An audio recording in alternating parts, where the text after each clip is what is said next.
Hi, welcome po sa Queen Isabel's TV. Andito po tayo ngayon sa Bacoor, sa bahay na, warehouse pa. So ito po,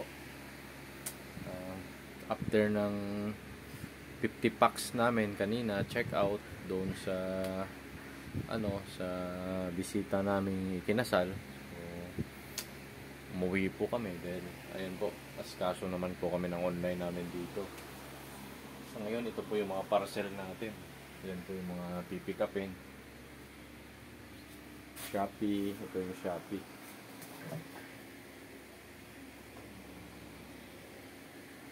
So, kahit na busy sa resort, hindi pa rin namin pinababayaan yung online namin. Ayan, ito GNT.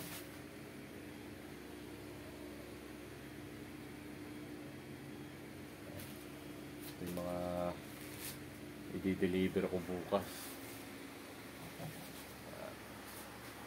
So after ng deliver bukas, balik na naman kami sa King's Mansion Resort. Ito po. Meron pa yan dito sa labas. Tingnan nyo, flash naman. Tatlong courier lang. Shopee, Shopee Express, JNT, tsaka Flash. So ito yung labas ng bahay namin. Yung bahay namin sa Bacoor.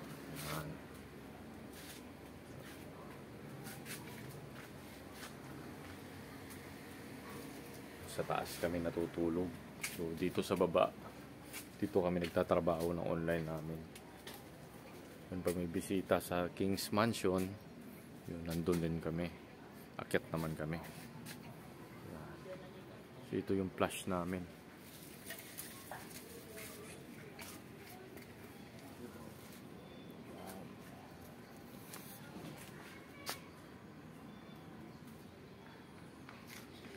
Inaantay yung pick up. Dami-dami din.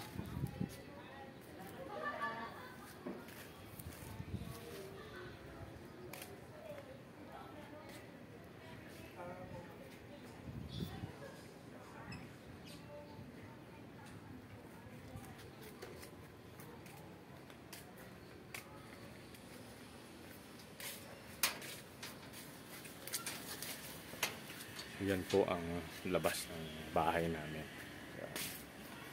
So, yun. Ito.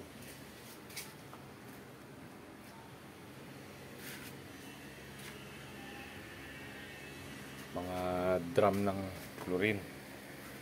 Yan po yung unang negosyo namin online. Shopee, Lazada, TikTok. So, ayun. Bago mag King's Mansion Resort, ayun, may online shop po kami. Shopee, Lazada, TikTok, ayan, mga product namin, mga chlorine, mga panlinis, trash bags, marami kami. So, yun po. So, busy rin dito. Pag doon kasi sa may King's Mansion, pag wala ng guest, boring na, malungkot. Wala na mong gagawin doon, hindi kumain. Enjoy mo yung lamig ng Tagaytay.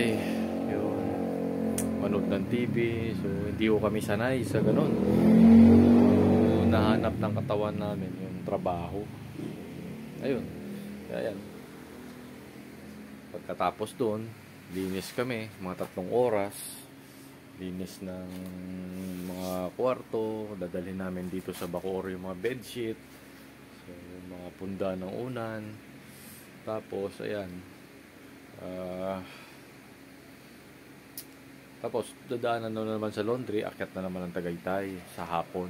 So, umaga, online. Umaga, online. Sa gabi, nasa Tagaytay kami. Minsan, balikan din kasi may klase din yung mga bata. So, ngayon, mga napapadala naming parcel sa isang araw ngayon, mahigit na 400, nasa 500 to 600 parcel na kami. So, hindi rin talaga siya pwedeng pabayaan. Alas mawala naman kami 2 days lang, balik din agad dito. Kasi nauubusan din sila ng supply. So ayun, inaalam ko kung anong kailangan, tapos papadeliver. Tapos ayun, tulong din ako sa kanila. bubuhat sa warehouse kung kulang ng tao. Yan, tutulungan ko rin sila. Bababa namin yung mga stock namin na darating, delivery. Lalo na bukas, 3 L300 kami. Minsan 2 tonelada, 3 tonelada sa isang araw pinapadeliver namin ng mga produkto. So yan, buwawa rin yung tao pag di mo tinulungan mga kasama namin. So yan. Ayun, pag tinatansya ko lang, pagka paubos na yung stock, uwi na naman kami.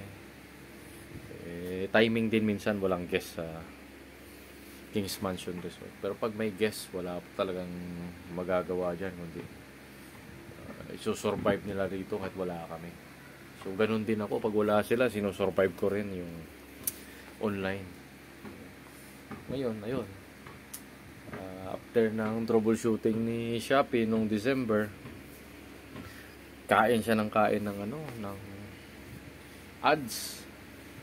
Parang ngayon bumabawi siya. Binibigyan niya ng maraming order ang seller. So nandyan na po yata yung pick up natin. Okay, nandyan na yung pick up.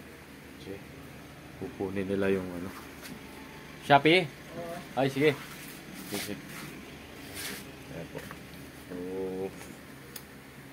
hanggang dito na lang muna. Kasi kasuhin ko muna yung pick up namin. Maraming salamat. So, ayan. Hanggang sa susunod na video natin, abangan nyo po dito sa Queen Isabel's TV. So, maraming salamat.